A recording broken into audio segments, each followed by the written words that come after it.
Hello, Ascend! Woo! How's everyone doing? Those of you who are still left here, thank you. Thanks for staying. You've heard a lot of people talk about purpose today. I just want to set the record straight. My haircut, half on purpose. One person left.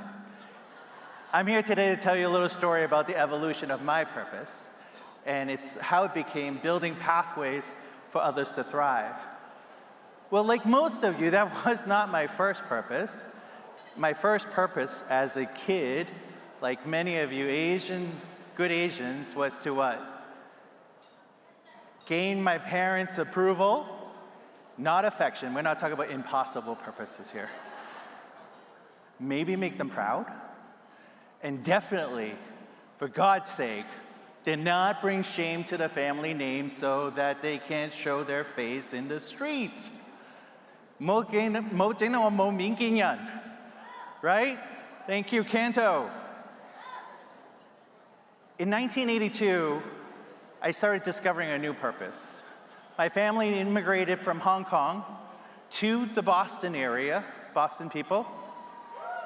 There you are. To a primarily Caucasian community at a time where Hollywood kept cranking out Vietnamese war movies where Asians were sometimes allies, but most of the time villains. It was before political correctness. It was before woke. The term for diversity back in those days was racial tolerance. They tolerated us for being different until we heated up our food in the microwave. Thank you. I knew as a middle child with a resting, looking for trouble face that I was in trouble. And so instinctively I created a purpose for myself that I needed to discover a path for myself to thrive in this new country. By the time I was a senior in high school with a shiny, beautiful mullet, I had been so Americanized, and to the point where my friend, blonde-haired, blue-eyed Tim, said to me, he said, BJ, when I don't look at you or listen to you talk to your parents, I never even think of you as Chinese. I was like, yes, I did it. Assimilation.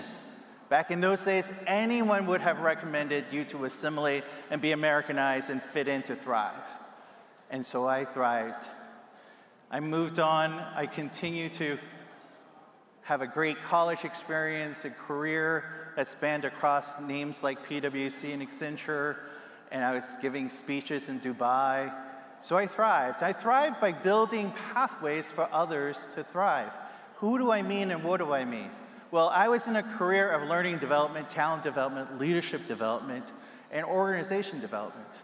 So I was helping people to do things they didn't think they know how to do.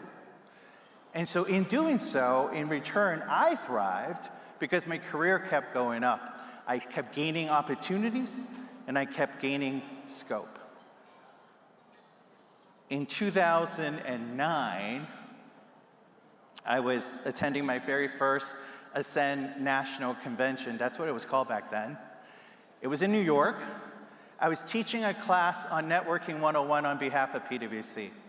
Like some of you, whoever's left, that was my first Ascend experience, and it absolutely transformed me. I was hooked in to its mission and its community, and I was forever, ever transformed.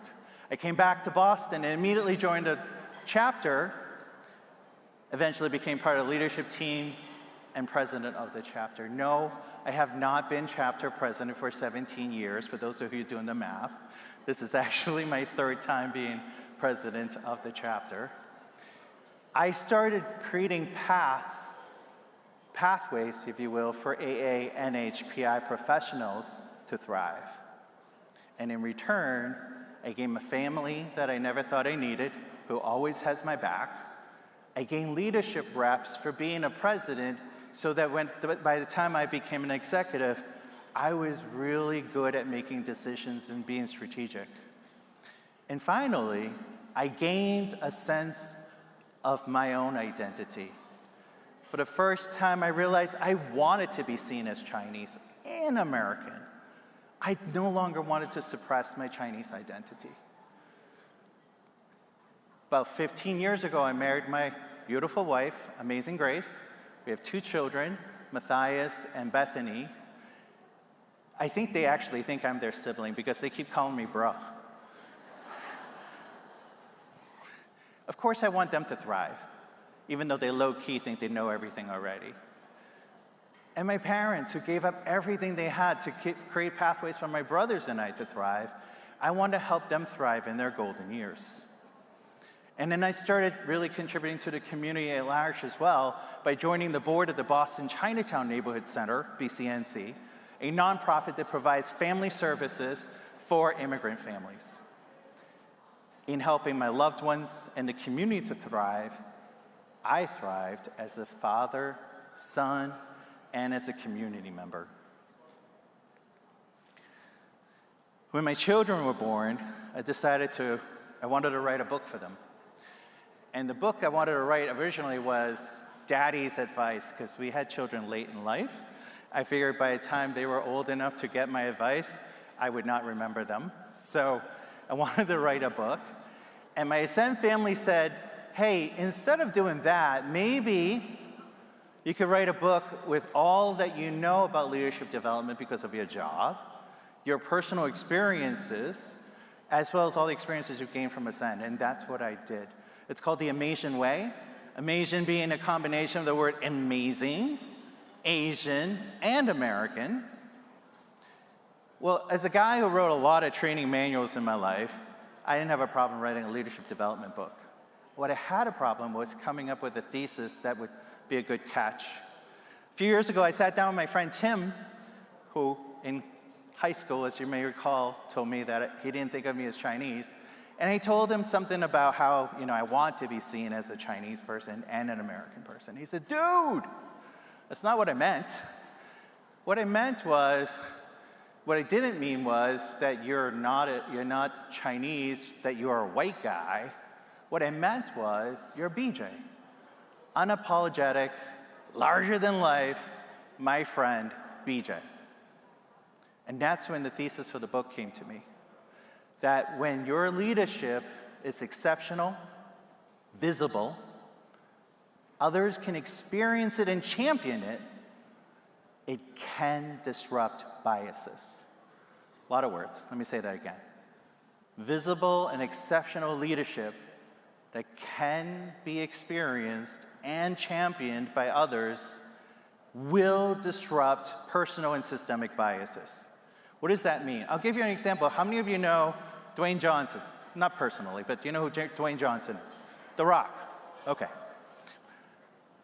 When you think about Dwayne Johnson, do you think about him as a half black, half Pacific Islander? I don't. I think about him as Maui. Disney people in the room? You're welcome. I think about his intense work ethics. I think about his electrifying charisma. I don't think about him in the terms of the stereotypes applied to black or Samoans. There it is. When people know you because of your relationship with them, when they experience your leadership, and it's good leadership, that's what they're going to remember you for, not the narratives that people apply to model minorities or Asian stereotypes. The book did pretty well. Folks gave me great feedback. But most importantly, the guy on the bottom left is my dad. He'd kill me if he knew I showed a picture of him in his daisam. For those who don't speak Canto, that's an undershirt. I went to his house. I gave him a book. I signed it. I said, Dad, here's the book I wrote. My dad's had dementia for like 7 years at this point. He still remembers who we are, but he doesn't really remember a few minutes ago or even a few moments ago. So he picks up the book. He looks at it. He does the Asian weight. Because if it's heavy, it's good. He opens it, he smiles, he puts it back down. He notices it again. Picks it up. What's this? I said, it's a book I wrote. He sees my name on the cover, smiles, opens it up, starts flipping through it.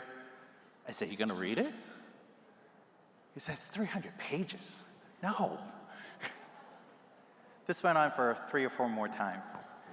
And that's when I realized, in my attempt to build pathways for everyone who reads this book, I got to fulfill my original purpose, which was making my dad proud. Thank you. Thank you. We're in a moment, a crucial moment, where the combined talent and leadership in this room, with purpose, moving forward together, can really make a difference for everyone in our community. So my question for you is, what path will your purpose lead you? Thank you, everyone. Enjoy the rest of your conference.